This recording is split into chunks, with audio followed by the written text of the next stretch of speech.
저비용 항공사의 성장세가 무섭습니다. 출범 13년 만에 처음으로 국제선 여객 수가 2천만 명을 돌파했는데요.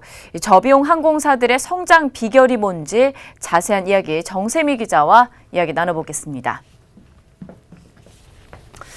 네, 정 기자, 일단 우선 항공시장부터 좀 짚어보도록 하겠습니다. 지난해 항공시장에는 중국의 사드 제재 조치와 또 북핵 이슈에 따라서 이 수요 감소 요인이 분명히 있었습니다.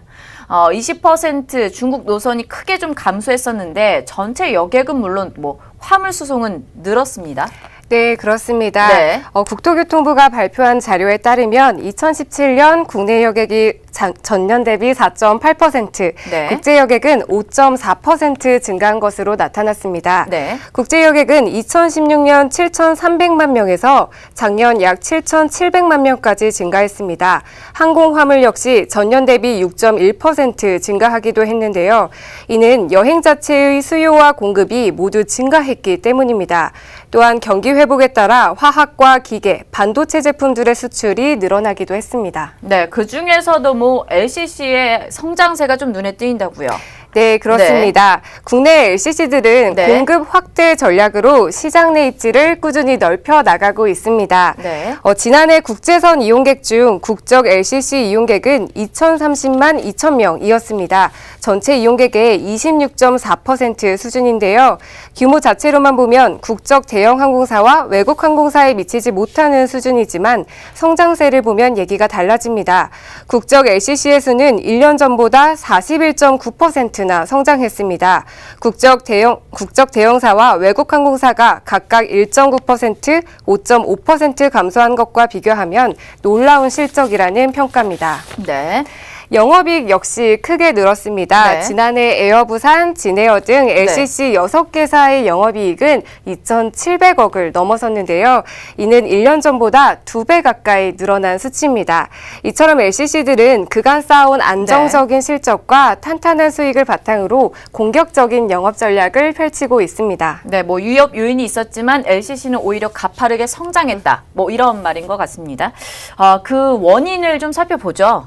네. 네, 올해 소비 트렌드로 가심비가 꼽히는데요. 네. 가심비는 가격 대비 마음의 만족을 추구하는 소비 행태입니다. 바로 이러한 가심비적 소비 성향이 LCC에 대한 네. 수요 증가로 이어진 것입니다. LCC의 운항 횟수를 살펴보면 5년 전인 2013년엔 3만 5천 회에 불과했지만 꾸준히 증가해 작년엔 12만 회를 넘어섰습니다. 이는 저렴한 운임을 바탕으로 한 차별화 전략이 유효했던 것으로 보이는데요. 네. 비싼 항공기 비용에 대한 부담을 줄이면서 가격 경쟁력을 기반으로 시장을 확대해 나가고 있는 겁니다. 네, 소비 트렌드를 노린 전략이다.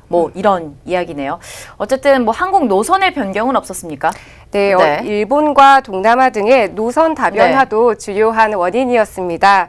사드와 핵 문제의 여파로 중국 수요가 급감한 반면 일본, 동남아, 유럽 노선 등에서 증가세를 유지하면서 전체 국제 여객의 성장세를 견인한 것으로 보입니다. 네, 그러면은 심리를 파악한 마케팅 전략과 노선 변화, 양측이 함께 좀 변화됐다 이렇게 볼 수가 있는 것 같은데 이러한 LCC의 성장세 어느 선까지 지속될까요?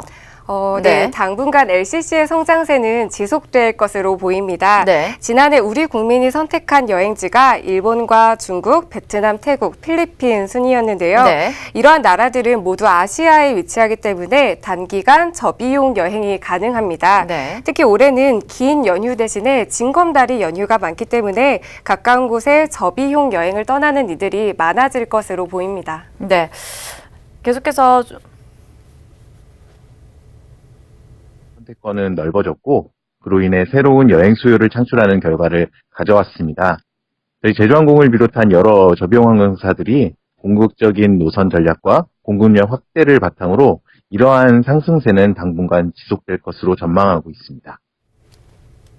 네, 이와 함께 항공기 투입도 증가할 것으로 보이는데요. 올해 LCC가 도입하기로 한 항공기는 총 26대입니다. 항공사별로는 제주항공이 8대, 진에어가 4대, 티웨이항공 6대, 에어부산 3대, 이스타항공 4대, 그리고 에어서울이 1대입니다.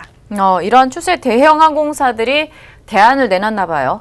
네, 전체적인 네. 항공시장의 실적이 증가했지만 대형 국적항공사들의 국제선 여객은 네. 2%가 감소했습니다. 이에 대해 대형 항공사들은 장거리 노선 확대 등의 대책 마련에도 나서기도 했습니다. 네. A380, A350 등 최신 기제 운용과 장거리 중심의 네트워크 항공사로의 변화를 통해 수익성을 높일 계획입니다. 네.